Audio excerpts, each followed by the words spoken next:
Olá, que bom que nós estamos juntos novamente em mais um Célula Online e hoje nós vamos estar encerrando esse estudo longo que nós fizemos com relação à apostila O Discípulo de Cristo, chamado para um compromisso total.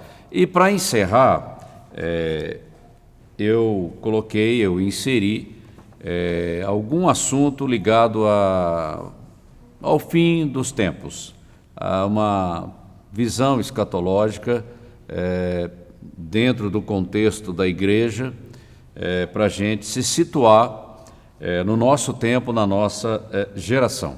Então esse estudo é um estudo que tem um viés escatológico, ok?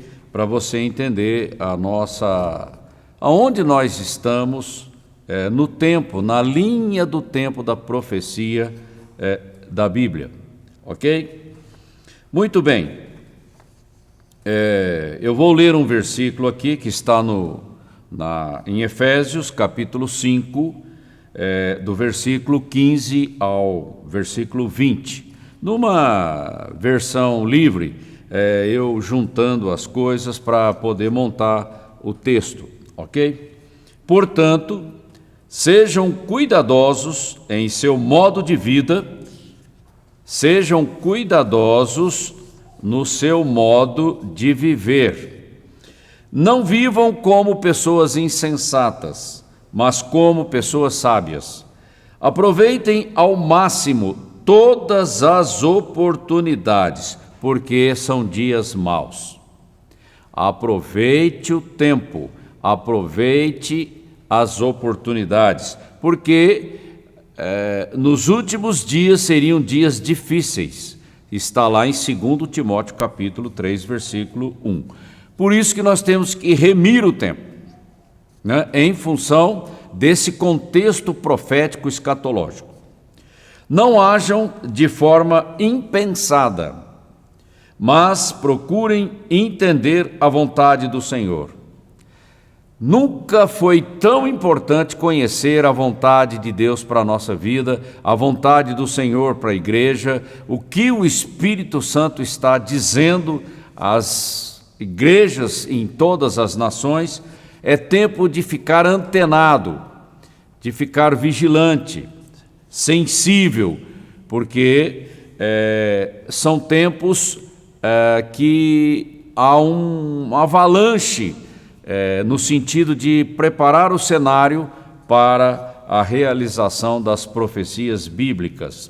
E a gente tem que estar antenado com relação a essas coisas. Uma coisa é desenvolver cenário, outra coisa é a realização da profecia bíblica explicitamente registrada na Bíblia.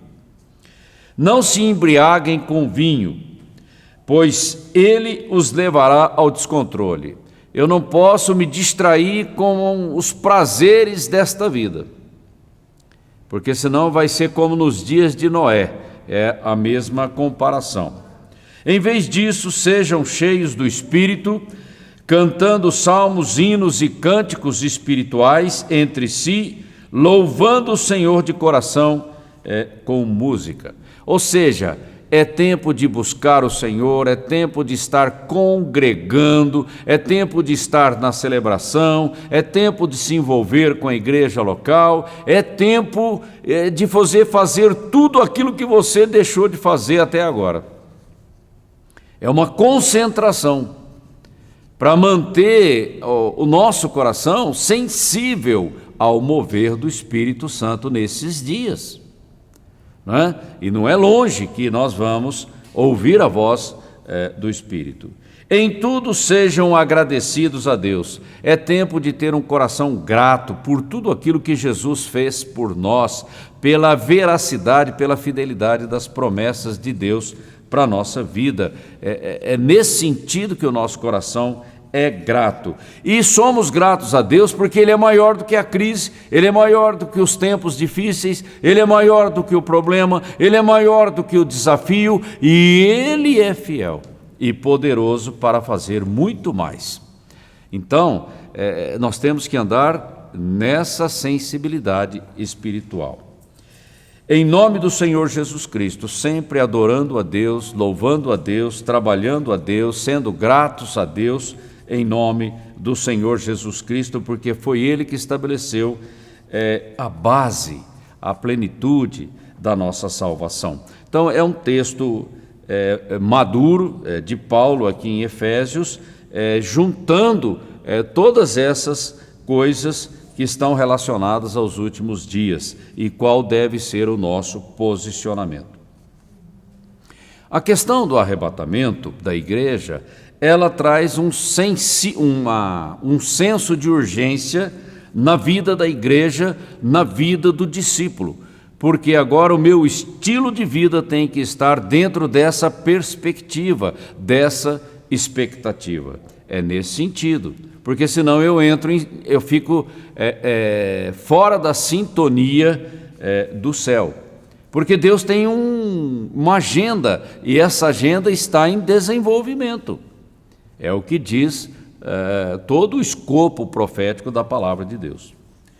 E eu não posso me distrair, achando que não tem arrebatamento, ou vai demorar, ou não é bem assim. Enfim, tem várias correntes circulando aí no meio evangélico, né?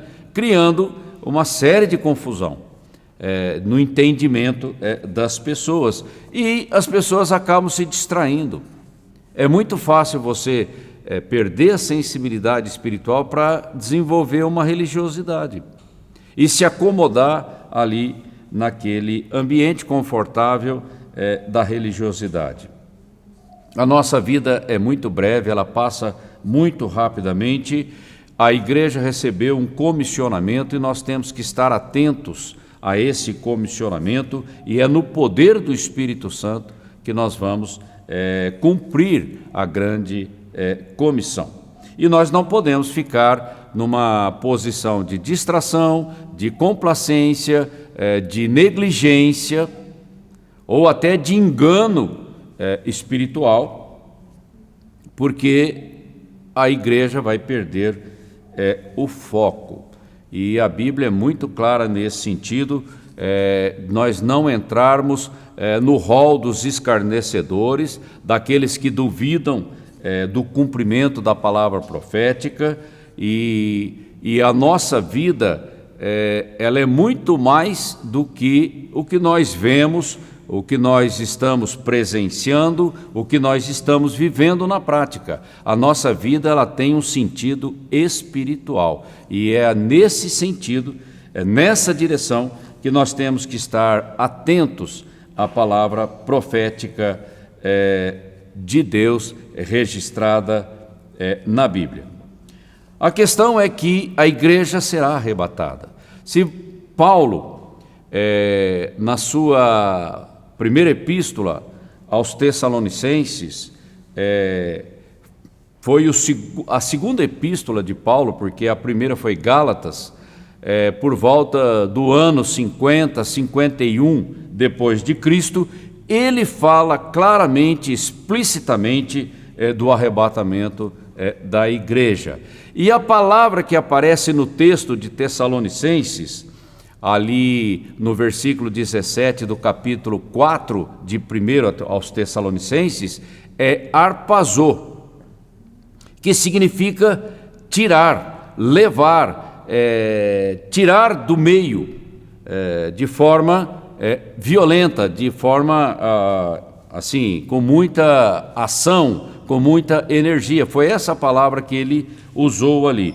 E em toda a epístola aos Tessalonicenses, em cada capítulo, ele fala do assunto do arrebatamento da igreja.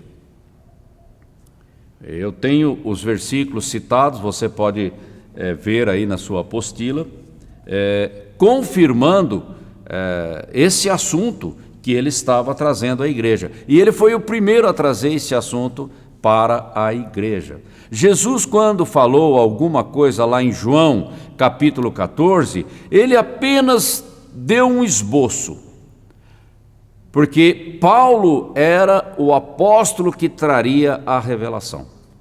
Então Jesus não ia desenvolver o assunto. Em Mateus 24 ele também não desenvolveu o assunto, porque Paulo, 20 anos depois da ascensão de Jesus, ele traz o assunto, a revelação do mistério da igreja e do arrebatamento da igreja.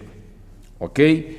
E nós temos que entender que quando Paulo fala do dia do Senhor, ele vai buscar no Velho Testamento o sentido técnico dessa expressão, que está ligada à volta do Senhor Jesus Cristo, a volta visível em poder e grande glória. Então, imediatamente a gente tem que amarrar isso com a tribulação e com o milênio, porque o dia do Senhor está relacionado a essas duas coisas, ok?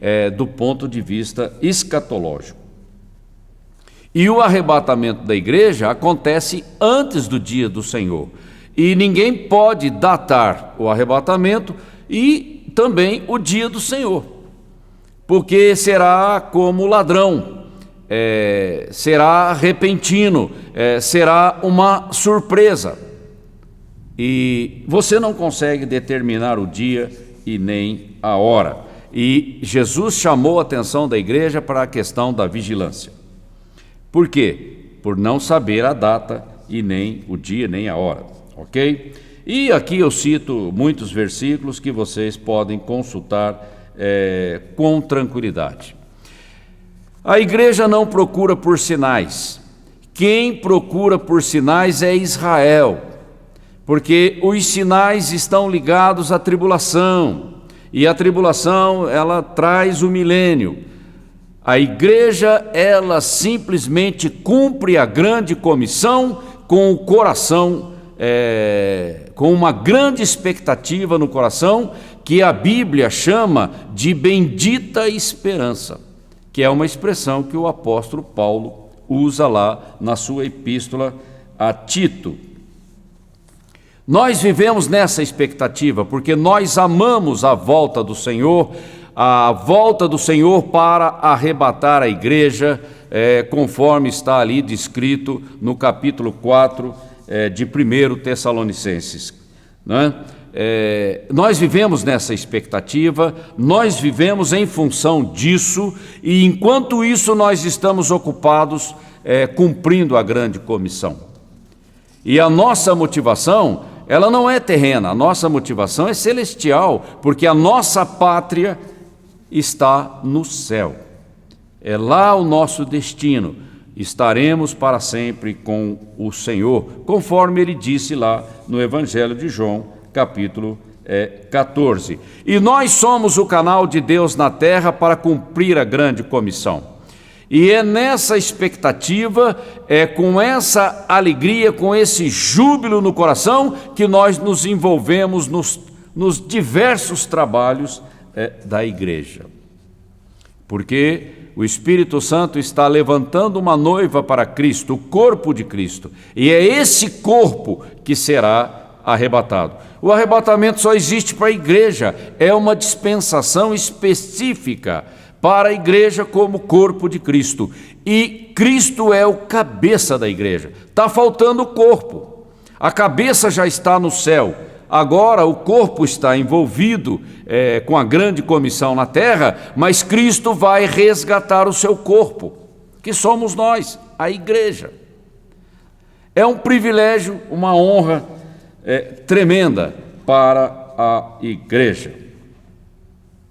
Muito bem, a igreja começou no Pentecoste. Foi ali que começou a igreja. A igreja termina no arrebatamento. A dispensação da igreja é entre o Pentecostes e o arrebatamento. Quando a igreja é arrebatada da terra, Deus se volta para o seu programa com Israel. Aí é a grande tribulação, ou a tribulação de 7 anos, para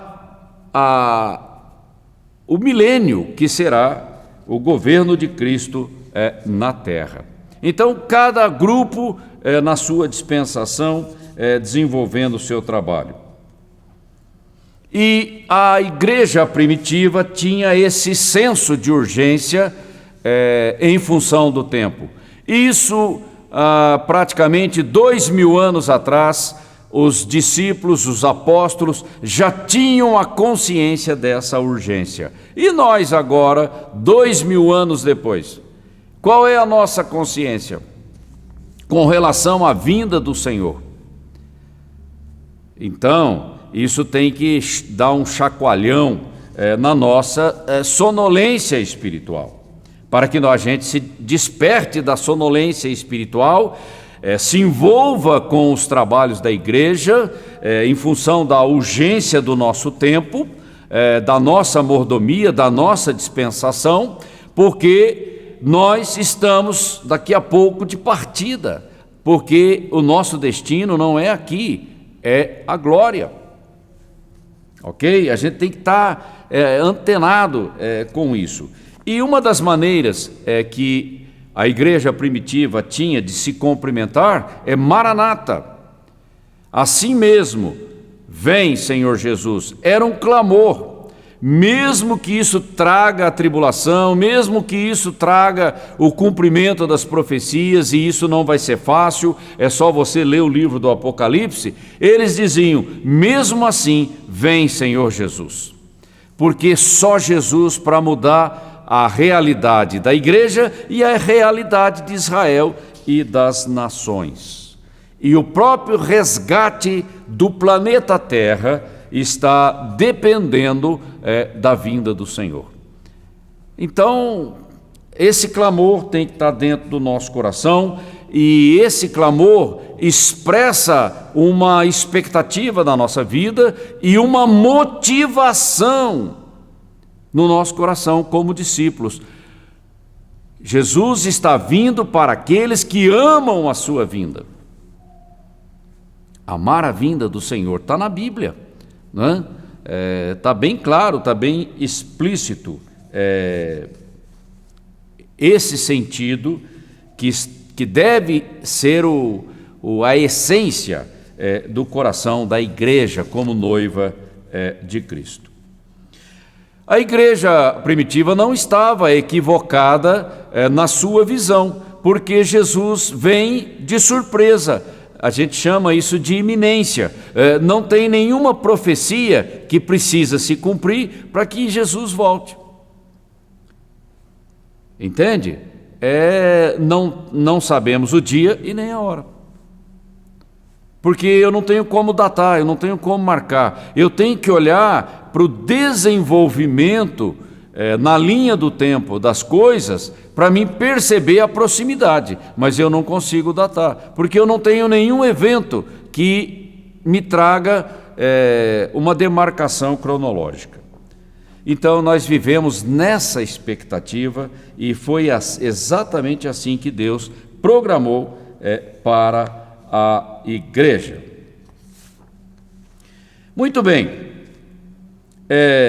Quando a gente fala de compromisso, nós falamos dessa expectativa que me motiva a ganhar vidas para que o maior número de pessoas esteja no escopo do arrebatamento, que a gente chama a plenitude dos gentios. De uma certa maneira, a plenitude dos gentios significa o fechamento, a completude daqueles que estão arrolados como igreja, como corpo de Cristo na terra. A grande comissão, ela tem esse objetivo, e eu tenho que me envolver nesse sentido.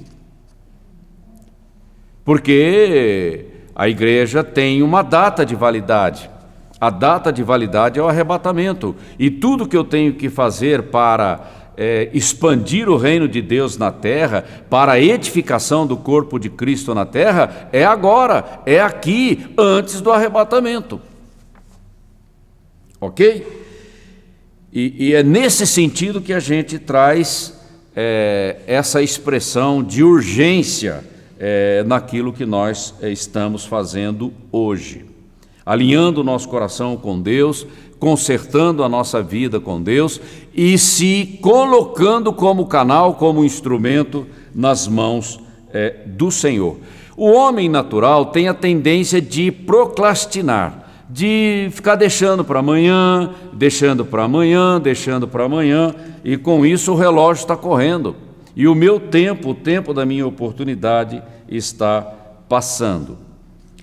E para a gente concluir o nosso assunto, a questão do Tribunal de Cristo, do Bema. Eu digo para vocês, aqueles que tiverem um maior interesse pelo assunto, é só entrar em contato com o setor de comunicação da CCA e a gente vai estar disponibilizando um artigo muito bom a respeito do assunto, bem completo, na forma PDF. Aí você pode estar lendo com tranquilidade aí na sua casa. Mas a igreja é arrebatada e é levada para o tribunal de Cristo, e as nossas obras, as obras da fé que nós realizamos aqui na terra, serão julgadas pelo Senhor Jesus Cristo. Não é salvação, é aquilo que nós fizemos, é o nosso serviço para Cristo no tempo da nossa oportunidade. E é o fogo da santidade, do olhar de Cristo, que faz essa avaliação, esse julgamento das obras na vida do discípulo. E ele começa pela motivação. A motivação é tudo na nossa vida, porque com a motivação errada, as nossas obras elas já não são ouro, não são prata, não é uma pedra preciosa, acaba virando religiosidade. E é nesse sentido que o Tribunal de Cristo vai estar julgando as nossas obras, ok? E coroa e galardões e recompensas é em função dessas obras que passam no teste, na prova do Bema, do Tribunal de Cristo. Rapidamente, só para a gente não entrar em muitos detalhes aqui. Por favor, não confunda o Tribunal de Cristo com o grande trono branco, lá de Apocalipse 20. São coisas diferentes, momentos diferentes e com objetivos diferentes. A gente tem que entender isso para não estabelecer nenhuma confusão. Agora eu pergunto para você e para mim, se Jesus viesse hoje, como é que eu estou diante dele? Dormindo? Acordado? Qual é o estilo de vida que eu tenho hoje com relação aos objetivos do reino de Deus? Porque é disso que se trata, e nós temos que estar prestando atenção nisso. E nós não podemos ficar procrastinando, não podemos ficar adiando, não podemos ficar achando que isso é com o outro. Não, é comigo, é com cada um que se coloca diante do Senhor. E nós temos que ser diligentes, nós temos que estar envolvidos e comprometidos, aproveitando o máximo das oportunidades que Deus coloca no nosso caminho. É uma vida que se vai, é uma oportunidade que se vai, e Deus vai nos questionar no sentido do nosso compromisso com essas oportunidades que o Espírito Santo colocou no nosso caminho, na nossa vida. Por isso que eu te digo, não perca nenhuma oportunidade. Uma pessoa atravessou o seu caminho, aproveite. Uma oportunidade apareceu inesperadamente no teu caminho, aproveite, porque é a mão do Senhor que está conduzindo todas as coisas para que você seja bem-sucedido na promoção do reino de Deus neste tempo, nesta geração, aqui e agora, onde nós estamos. E seremos recompensados por isso. E eu não preciso de nenhum líder me cutucando, me empurrando, pressionando, porque a própria consciência de tudo isso traz temor no meu coração, traz espírito de compromisso e de comprometimento, e eu me envolvo com a igreja local e faço isso com gratidão e com alegria. Ok?